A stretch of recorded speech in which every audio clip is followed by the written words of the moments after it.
नमस्ते। आज के इस एक्सप्लेनर में हम भारत के राजनीतिक और प्रशासनिक नक्शे में हो रहे कुछ बहुत ही दिलचस्प और बड़े बदलावों पर बात करने वाले हैं। चुनाव खत्म होने के बाद असल में क्या होता है? कहीं हमें भारी विवाद और कोर्ट कचहरी देखने को मिलती है, तो कहीं सत्ता का हस्तांतरण बिल्कुल शांति से हो जाता है। आज हम यही समझने की कोशिश करेंगे कि ये हालिया घटनाक्रम सिर्फ खबरें नहीं हैं, बल्कि ये सीधे तौर पर हमारे लंबे समय के शासन और आम नागरिकों के जीवन को कैसे प्रभावित करते हैं। तो आज हम किन किन चीजों पर नजर डालेंगे। हम शुरू करेंगे पश्चिम बंगाल के चुनाव विवाद से, फिर समझेंगे मतदाता सूची से जुड़े एक बड़े तकनीकी पेच को, उसके बाद चलेंगे केरल जहां मुख्यमंत्री पद को लेकर अंदरूनी खींचतान मची है, और आखिर में बात करेंगे असम और पुडुचेरी की, जहां नई सरकारों पर बस मुहर लग रही है। चलिए सबसे पहले बात करते हैं पश्चिम बंगाल के चुनाव विवाद और वहां चुनाव के ठीक बाद हुए एक बड़े प्रशासनिक फेरबदल की। देखिए, चुनाव के बाद नई सरकार का बनना तो आम बात है ना? लेकिन पश्चिम बंगाल में चुनाव के तुरंत बाद जो हुआ वो थोड़ा असामान्य था।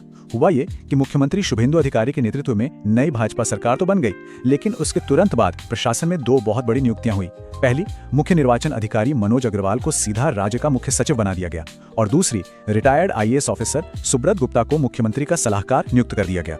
अब आप खुद सोचिए, जब चुनाव कराने वाले किसी टॉप अधिकारी को अचानक प्रशासन के सबसे बड़े पद पर बिठा दिया जाए, तो प्रशासनिक निष्पक्षता को लेकर बहस छिड़ना तो लाजमी है ना। और जाहिर है विपक्ष इस पर चुप तो बैठने वाला नहीं था। तृणमूल कांग्रेस यानी टीएमसी की प्रतिक्रिया इस पर काफी तीखी रही। उन्होंने इस पूरे कदम को सीधे तौर पर बेशर्म कह दिया। अगर हम एक निष्पक्ष पर्यवेक्षक के नजरिए से देखें तो ये सिर्फ एक राजनीतिक बयानबाजी नहीं है, ये दिखाता है कि विपक्ष को पूरी चुनाव प्रक्रिया की निष्पक्षता पर कितना गहरा संदेह है। जब रातों रात ऐसे बड़े बदलाव होते हैं तो पूरी लोकतांत्रिक प्रक्रिया ही कटघरे में आ खड़ी होती है। अब इसी विवाद के एक दूसरे और शायद सबसे अहम तकनीकी हिस्से पर आते हैं, मतदाता सूची में संशोधन और उसमें से नाम हटाए जाने की प्रक्रिया।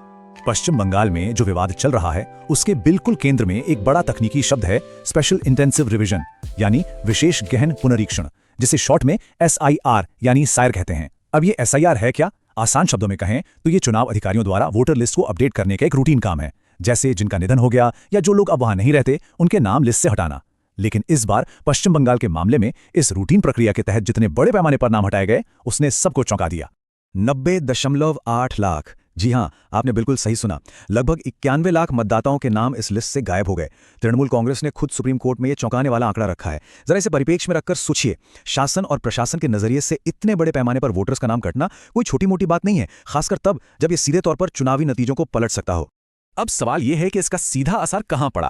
टीएमसी का दावा है कि इन 91 लाख नामों के हटने का सीधा प्रभाव उन 31 सीटों के नतीजों पर पड़ा है जहां भाजपा ने जीत दर्ज की है। देखिए, जब इतने सारे लोग वोट देने से वंचित रह जाएं तो ये सिर्फ कोई नंबर गेम नहीं रह जाता, ये सीधे तौर पर आम नागरिकों के जीवन और उनके लोकतांत्रिक अधिकारों से जुड़ा मुद्दा बन जाता है। ये 31 सीटों वाला आंकड़ा इस पूरे विवाद की गहराई को साफ साफ दिखाता है। तो भाई, इसका उपाय क्या है? इस पर सुप्रीम कोर्ट ने एक बहुत ही लॉजिकल और मैथमेटिकल तरीका सुझाया है। कोर्ट ने कहा कि देखिए, सबसे पहले तो विवादित सीटों पर जीत के अंतर यानी मार्जिन को चेक कीजिए। उसके बाद उस जीत के अंतर की तुलना उन सीटों से हटाए गए मतदाताओं की कुल संख्या से कीजिए। सिंपल सी बात है, अगर जीत का मार्जिन हटाए गए नामों की संख्या से कम है, सिर्फ और सिर्फ तभी पार्टियां कोर्ट में अपनी याचिका दायर करें। ये एक बहुत ही प्रैक्टिकल अप्रोच है जो पूरे विवाद को राजनीतिक शोर शराबे से हटाकर सीधे गणित और फैक्ट्स पर ले आता है।